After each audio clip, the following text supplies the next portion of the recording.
ಪಕ್ಷದ ತೀರ್ಮಾನ, ಪಕ್ಷ ಯಾವ ಕಾರಣದಿಂದ ಏನು ತೀರ್ಮಾನ ಮಾಡಿದೆ ಅಂತಕ್ಕಂಥದ್ದು ನನಗೆ ಮಾಹಿತಿ ಇಲ್ಲ. ಅದ್ರ ಬಗ್ಗೆ ನಾನು ಚರ್ಚೆ ಮಾಡುವಂಥದ್ದು ನನ್ನ ಒಂದು ವ್ಯಾಪ್ತಿಗೆ ಬರೋದು.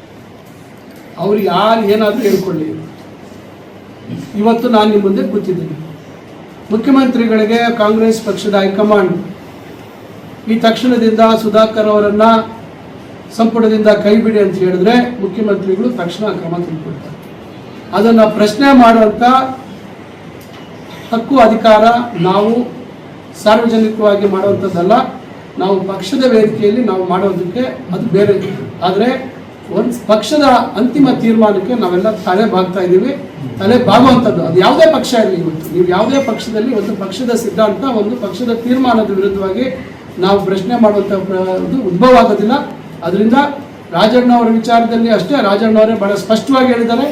ನಾನು ಅವತ್ತಿದ್ದೆ ಅವರ ಜೊತೆಯಲ್ಲಿ ಭಾಳ ಸ್ಪಷ್ಟವಾಗಿ ಹೇಳಿದ್ದಾರೆ. ರಾಹುಲ್ ಗಾಂಧಿ ಅವರು ನಾಯಕತ್ವದಲ್ಲಿ ಅವರು ತೆಗೆದುಕೊಳ್ತಕ್ಕಂಥ ತೀರ್ಮಾನಕ್ಕೆ ನಾವೆಲ್ಲರೂ ಜೊತೆಯಾಗಿ ಇರ್ತೀವಿ ಅಂತಕ್ಕಂಥ ಮಾತನ್ನು ಹೇಳಿದ್ದಾರೆ.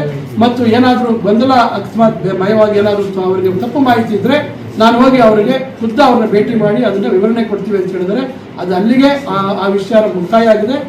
ಇವ್ರಿಗೆ ಹೇಳ್ಕೊಡೋದಕ್ಕೆ ಹೇಳ್ಕೊಳ್ತಾ ಇರಲಿ, ಅದ್ರ ಬಗ್ಗೆ ನಾನು ಹೇಳೋಂಥದ್ದು ಅವಶ್ಯಕತೆ ಇಲ್ಲ. ನಾವೆಲ್ಲ ಪಕ್ಷದ ಶಿಸ್ತಿಗೆ, ಪಕ್ಷದ ತೀರ್ಮಾನ, ಪಕ್ಷದ ನಿರ್ಣಯಕ್ಕೆ ಬದ್ಧವಾಗಿರ್ತಕ್ಕಂಥ ಜಾರಕಿಹೊಳಿ ಅವರು ಹಿರಿಯ ನಮ್ಮ ನಾಯಕರು, ಅವರು ಅವತ್ತು ನನ್ನ ಜೊತೆಲಿದ್ದರು.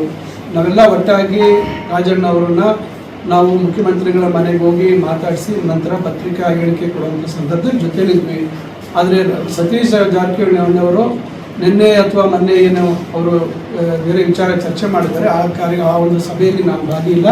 ಆ ವಿಚಾರದ ಬಗ್ಗೆ ನನಗೆ ಮಾಹಿತಿ ಇದೆ.